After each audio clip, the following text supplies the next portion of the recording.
and welcome to another GemCap Academy. Little fireside chat this morning, and it is my pleasure to welcome Danny Christova of the Independent Investment Management Initiative. Danny, good morning. How are you? Good to see you. I'm well, thank you. How are you? I'm very well, very well. Good.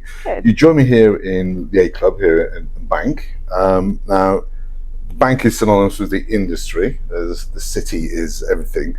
Now, the IMI, as we're going to call it, because it's quite a long name, used to be known as the City, was it the New City Initiative? That's right, yes. Back in 2010 when it was formed, but you joined, when was that? I joined in May 2023, and the name changed to the Independent Investment Management Initiative, I think just shortly before I joined. And as a CEO, you oversee a very powerful body here in London for boutique managers. Tell our viewer about the initiative. What actually is its purpose? I mean, you've got a very, very impressive board, I'll say. So there's some powerful hitters behind that. So tell us more about the You're very complimentary about the Independent Investment Management Initiative. I'm not trying to get a place on the board, by the way. We do have we have a phenomenal board. I'm very lucky. The Independent Investment Management Initiative, it's an industry think tank and membership group that represents the challenges and interests of independent entrepreneurial investment boutiques. We say that are wholly aligned with the interests of their investors. And one of the things that we are often asked about is what type of members does that look like? Because boutique, what is a boutique? How does that kind of be defined? And we often say that we are looking at firms who value and prioritize specialism over scale as a means to compete. Mm-hmm. And we do three key things for these firms in terms of promoting them and representing them. There's three pillars. So the first pillar is a sort of political and regulatory engagement pillar. It's centered around creating and nurturing an even regulatory playing field for these firms to be able to compete against global asset management companies. And the central pillar is around promoting the strengths of specialist investment companies and what they have to offer to clients, promoting the types of businesses and what they do. And then the third pillar is around best practice, the sharing of institutional knowledge, networking, in order to kind of give firms peers and sort of lay their own sort of foundations of what best practices within the industry. So that's sort of the three core things that we do: the sort of political and regulatory side, the commercial promotion of boutiques, and the best practice. Okay, IMI as an initiative, you have very strong engagement with central government and the regulator. How often do you feel that the regulator understands what you're trying to do? We have a really strong relationship with government and with the regulator and other industry bodies actually as well. I think we have to sort of in a way all pull together to be able to create an industry which is competitive, globally competitive, that is putting clients at the center of what we're doing. We do represent companies that do something a little bit different to the global asset management companies, as I've said. I mean, what I would say is that the government and the regulator have a growth and competitiveness agenda. It's really about promoting the UK, growing the UK economy, and financial services is a huge part of that. And we represent very entrepreneurial, innovative players in that market who provide greater investment choice for clients and whose businesses are hiring incredible talent here in the UK. And so they have a really important role to play. And I think when you think about the agenda that the government and the regulator has in terms of making sure that we have a thriving asset management ecosystem, lots of investment choice, global competition, positioning ourselves as a leading financial services hub globally, we fit into that really well because we are a part of the industry that is fostering innovation, fostering a culture of talented people who are coming in and doing something which is quite different for the industry. And so we are not only doing something in terms of investment style, which is important, but the types of businesses that we run and the innovation and entrepreneurialism and the agility of these types of businesses is also important. We have to sort of be those talent hubs to attract people. Okay, I mean, you touched on something there, and it's something that from GemCap point of view, we work on the whole with boutique managers, and IMI clearly works with boutique managers, and we're proud to be a supporter of IMI because we believe in that support. And boutiques generally have had a tough time. We're living in a time when capital raising is really, really tough. I mean, I've been in this industry quite a few years. You probably as long as most people who are still working, and I've never seen it as tough. It's not just the geopolitical situations, but the economic situations is causing a bit of a perfect storm. How do you see boutiques faring in a situation like this? What should they be doing? We touched before we started recording. We talked about the culture of a boutique, how that can differentiate it against the market. What do you see as the key benefits of being in a boutique and working with them? Yeah, your point is really important. I think it's a super tough environment for boutiques right now, and this has to do with not only the fact that we have, a real push towards passive that we've had for multiple years. Yep. Markets have performed really, really well. We represent the most active of active asset managers, so you've got that sort of backdrop. In the UK, as I've highlighted, we have a backdrop which is not entirely conducive to innovation and competition. So we have that regulatory playing field that I'm talking about. There are things that we need to work on in terms of enabling businesses like these to compete effectively. And then we've also got things like the market structure of allocators is changing, rapid consolidation on that side as well, which means that there is, as a smaller resource constrained firm, being able to keep up with changes and movements there, it's challenging. But one thing that these companies do, I mean, there are lots of things that these companies do quite differently, but you're right to highlight culture as a point. I mean, these businesses are genuine experts in what they do. They are often entirely focused on one style of investing, one way of investing, one single strategy, or potentially just a few strategies. Is that because they spun out of desks and other businesses where it's led by an individual, a small team that they focus? It's very common that you will get fund managers who have started their own investment boutique because they have come from a global asset management company, and within the realms of that have felt very constrained by layers of management, internal decisions from internal CIOs, or potentially even the pulls from external shareholders whose demands and views might be different to what they're trying to do. Right. And one of the things which they want to do is, they've worked really hard to be an expert in their particular field or style or asset class for a long time, and they want the flexibility and the autonomy to be able to demonstrate that they can deliver alpha for clients. And to build that out, they want the culture of the firm that enables them to be able to do that.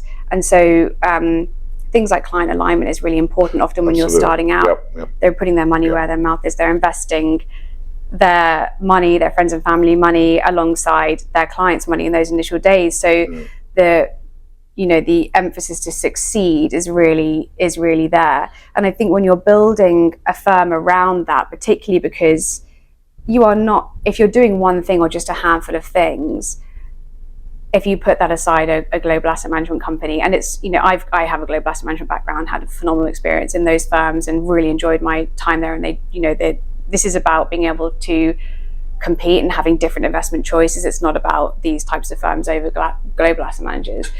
But there's often countless different parts of group when you're in a bigger firm, and countless different funds and strategies run by different people. And, if one of that parts of the business is not in favor at that time, there's other parts of the business that prop it up or do other things. But when you believe that the market, the style, or the thing that you're doing from an investment philosophy perspective genuinely can generate alpha, and you've put your money where your mouth is in doing that, you need to build a team around you that really gets that, and that really understands that putting clients first is really genuine. Yeah, I mean, I love that expression, the alignment of interest, because like yourself, I worked in global houses, and there was a certain amount of alignment, but invariably it wasn't to investors or to asset allocators. It tended to be shareholders within the business and bonus pots. Whereas I find that within boutique managers, there's a definite alignment of interest, and I think that is it's a great thing. It's also a big challenge, and we know that a lot of boutiques struggle to grow because it may be one or two people. And as GemCat, we get approached by fund managers to help launch funds and create funds for them. But the first conversation I have is, well, who's behind you? Because if it's just you haven't got a cat and hell's chance. Yeah. So there are this is an example of a challenge for a boutique manager.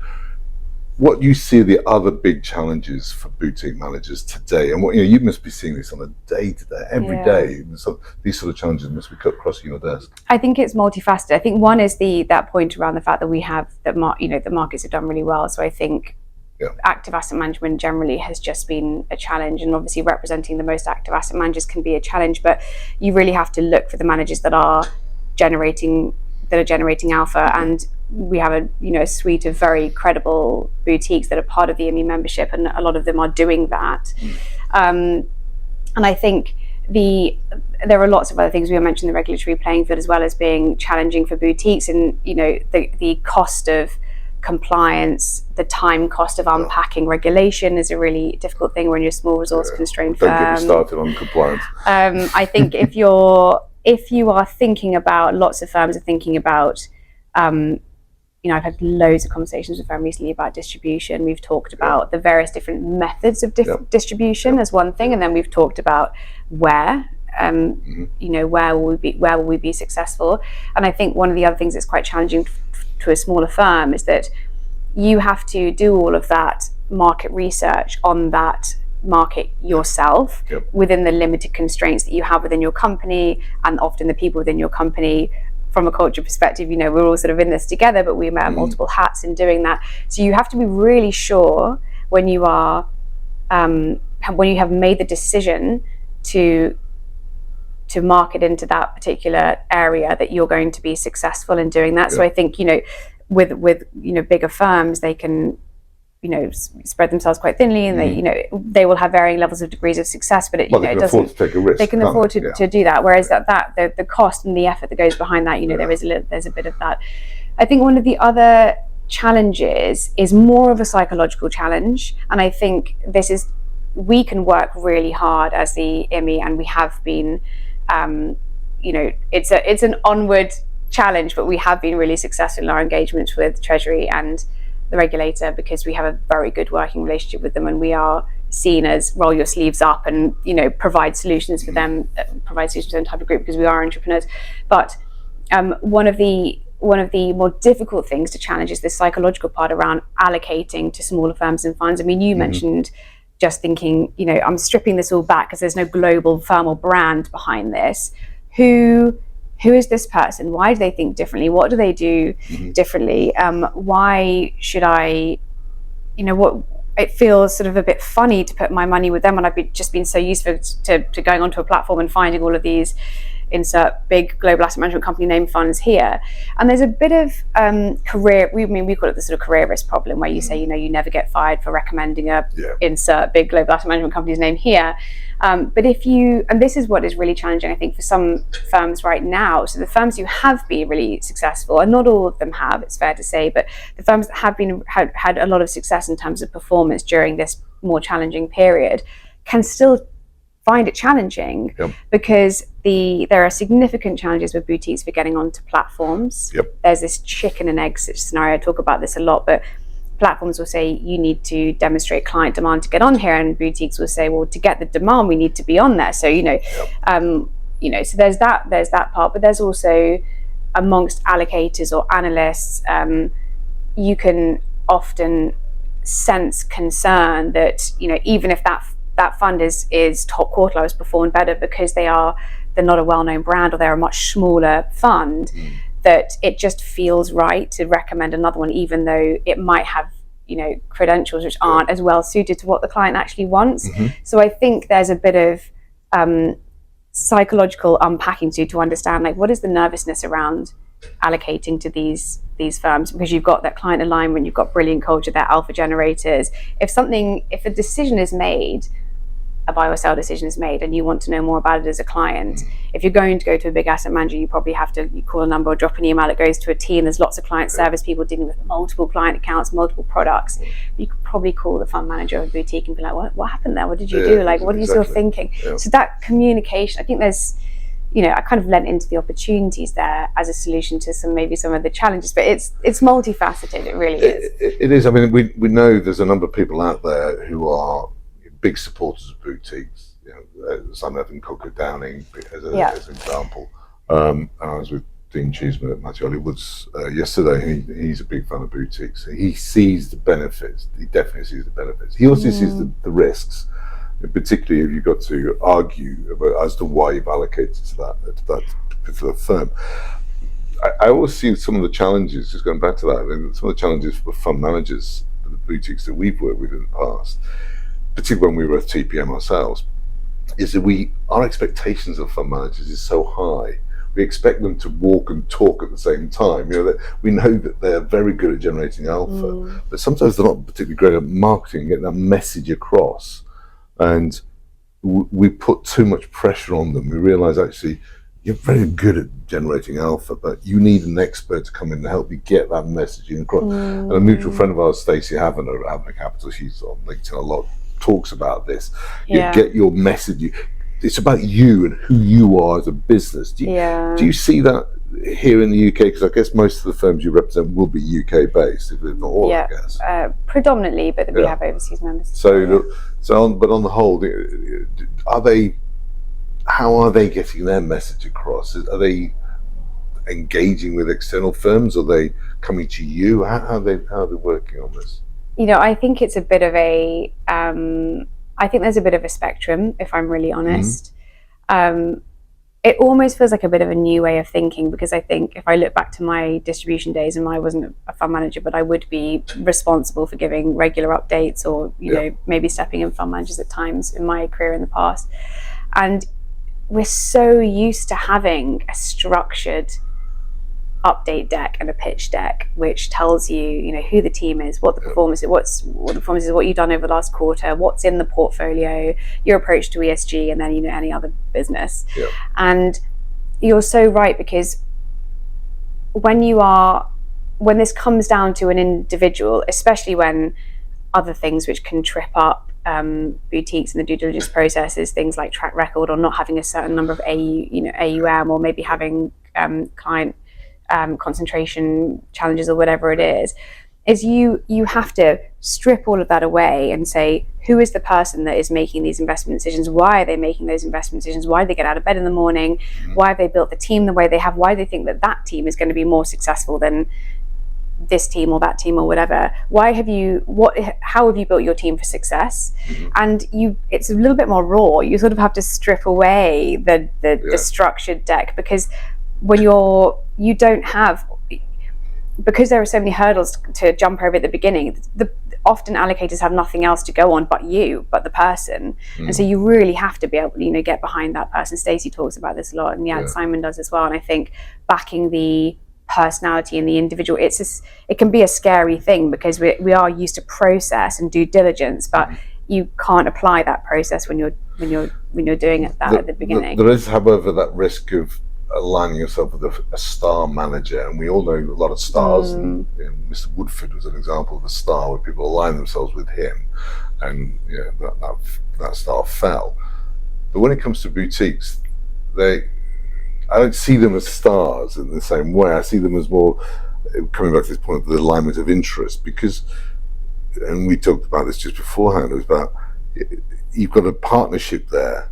They're all working to one goal. It's not where the turnover is so high, because it doesn't really matter. That guy's going to leave here, that girl's going to leave there. These people all set up a business to align themselves with, hopefully, the investors. My question to you really is, how should they be doing that? We obviously were at TPM. You know a number of TPMs, and you work with some of those TPMs. Do you think the third-party marketing initiative is something that fund managers should be looking at, or should they be trying to do it themselves? Tough question, I know. 'Cause That it's is put a you on- really hard question, and there isn't a right or wrong answer to it, because I think it is partly market dependent, because this can work well in certain markets where access just is better through TPMs, and then other markets are actually better just to do it with feet on the ground. But also you have to think about what is right for your firm culturally, because going back to that culture point, if you're bringing somebody into your firm to market your fund for you, or you are going down the TPM route, which is bringing an organization in to do that, you have to go on that journey together to make sure that the end client understands the authenticity and really understands the investment philosophy behind what you're doing, and that you're just not just another flavor of long only equity fund doing XYZ, and so I think again this comes down to this is real board discussions, it's real team discussions, it's sitting down and thinking what is the best thing to be able to do for your business. I think it can really work in both ways, but there's so many considerations. And actually one of the real benefits of a group like IMI is that you have nearly 60 boutique asset management companies as part of the membership, all of whom have used various different TPMs, who have all then put feet on the ground. Some of them done it successfully, some of them they've had to withdraw contracts pretty quickly in various different markets, or they've tried other methods of distribution. And we can not only bring those people together to say what worked, what were the pitfalls, what should we avoid, and people are very collaborative, and we tend to within reason we don't share commercial information, but we do support one another from that respect. But also because we represent quite a big part of that, we represent $500 billion of client money. We're not a small group, or potentially maybe perceived to be, but we're not.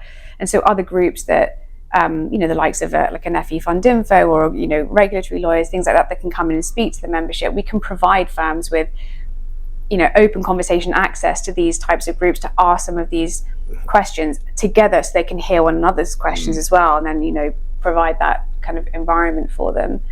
But it's really not an easy question, I think, and also because there have been quite a lot, from what I've seen, there's been quite a lot of TPMs that have launched in the last couple of years as well. Well, that's a sad reflection on the industry consolidation, I think. Yeah, and I think also because I'm guessing that they predominantly are going to be targeting smaller firms rather than global ones who do have legal entities everywhere and can sort of do the feet on the ground thing. And so I think there is just a you sort of need to step back a little bit and look at the market with the various different types of distribution, look at what is culturally right for your firm, look at what it would take for you to bring somebody and what the expectations are. And then I think having conversations with like-minded firms to manage the expectations around what, if it's the TPM route, what that could look like, knowing that it's, these things are always going to differ, but it is not a straightforward. It isn't easy, and question. It works for some, it doesn't work for others. Yeah. Let's talk about product of IMI, because I know you've been as IMI, you've engaged, you say, with government and the regulator, etc.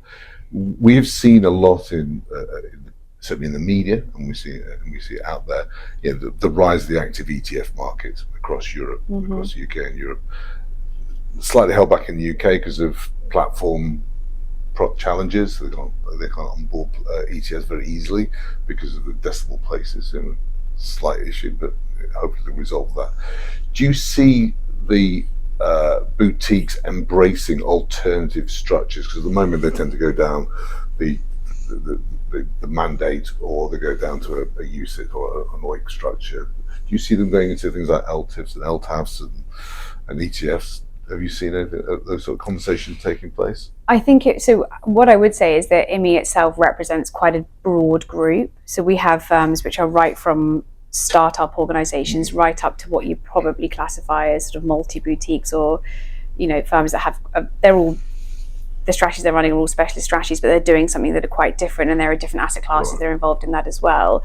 And I think again it comes down to what is it that you're trying to do with your end clients in mind. We're always going to have a big portion of our membership which is a single strategy. They're not going to do anything outside of that. They have built their career and their credibility on doing one thing only in a particular way, a particular structure that they know works for the target market that they think that product is for. Where have you been engaged? What are the sort of the papers that are coming out? Where's that engagement taking place at the moment? Yeah, so I mean, with the growth and competitiveness agenda that the Treasury and FCA did their call for input and consultation on towards the end of last year, we responded to both those with our ideas and solutions that we think would be, you know, good ideas to improve growth and competition from a entrepreneurial, you know, group. And a couple of things that have sort of come from that. One, naturally, we responded to, in addition to that, the open consultation actually had just closed on AIFMD, Right. because most of our firms are going to fall in scope of AIFMD, and it is Oh joy. it is a incredibly you know, the as with everything, I think with the amount of regulation that has just sort of crept up and up, the complexity and the cost of managing that and unpacking it. And we always say, you know, these are smaller resource constrained firms, so the ability to be able to unpack that, and also just we need it to be sensible and proportionate and simple to these types of businesses, because otherwise you are really sort of prohibiting the growth of these businesses, really. Absolutely. So we've responded to the AIFMD consultation, and actually we'll be working with Treasury and the FCA. They will not release any sort of draft legislation until next year on that, but we will be working with them throughout the year with any questions and things that they want clarity on, because the brilliant thing about a group like ours is because we're naturally entrepreneurs and we naturally have a sort of roll your sleeves up and just do it because we're 10 people, and so we haven't got 100 people to do it, is that we are, every time we write something that we think could be done differently, we write a solution for it. So we never hand a shopping list of complaints or things that are, if we're going to unpack a regulation or answer the questions, we will put one, if not more, solutions underneath that. So we've done that work on AIFMD, which is ongoing. There's another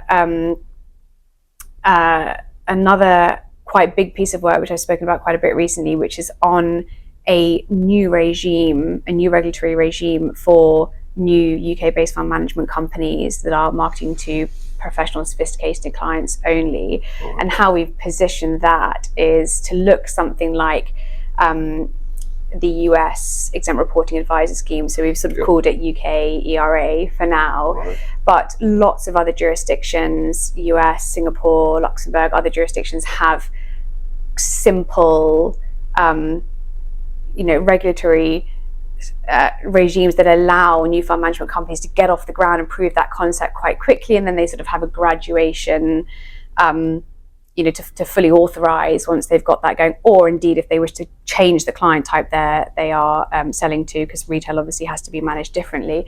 But we don't have anything that looks like that for institutional in the UK. So this was born from the idea that the authorization process and being able to start a fund management company here can take up to 12 months, can cost $1 million. Yep. You're not paying yourself during that process, your runway suddenly gets shorter, and you are, that's sort of stifling innovation, because these are the guys who are saying we've got these sort of, innovative new solutions and products and ways of thinking, and we want to increase investment choice, we want to hire talent, we want to pay taxes here, So it's all, in terms of the growth and competitiveness agenda, is very fitting into that. And we've sort of said, in order to promote the UK as an innovative hub for asset management, we have to have something that looks like that as well, that can put us in that can kind of have us compete with those other jurisdictions. Otherwise, we run the risk of fund managers starting up where the barriers are lower. Yeah. So that is a big piece of work that is ongoing. We are unpacking how that can work in practice, I'm pleased to say. So I think it has been received with genuine interest. We know it's sort of got minds whirring on Treasury and FCA side, so that's very cool. So that's sort of the regulatory stuff, I would say. And then we've done, more recently, we released or just earlier this year, we released our academic research, which has been several months in the making as well, which we've called The Case for Boutiques, which followed on from a piece of academic research by Professor Andrew Clare at Bayes Business School, which was called, I think, the Boutique Premium, which looked at a couple of hundred non-only European boutique funds and established a performance premium within these funds. And so we sort of wanted to take a look at that and look at the competitive advantages of boutiques. What I think, sort of lifting under the bonnet of what sort of contributed towards that performance premium. And then we also, just to make the argument fair, we looked at the kind of things which inhibit growth of boutiques as well. That's last time we checked, which is a couple of weeks ago, that had been downloaded 1,300 times. So it's been a very well read, hopefully well referenced piece of work. And I think what we'd like to do next, if we can think about doing something like this next year, is to get the allocators' perspective on these companies, because we're sort of saying, we see focus on a small number of strategies, client alignment, expertise. These are the kind of things that give us our competitive advantage. On the other side, getting to critical mass, those kinds of things, regulatory burdens can be a challenge. But looking at it from the allocator's perspective could be a really exciting part too, which we could possibly think about. So we will always use our regulatory responses to kind of maybe form thought leadership or to get that out there, but then we independently look at what is exciting and what our members are thinking about, what's useful to the industry to build other pieces as well. Well, can I make a plea that when you are talking to the regulator, just tell them to stop. It's just so much regulations coming in. It comes in like a storm across the sea.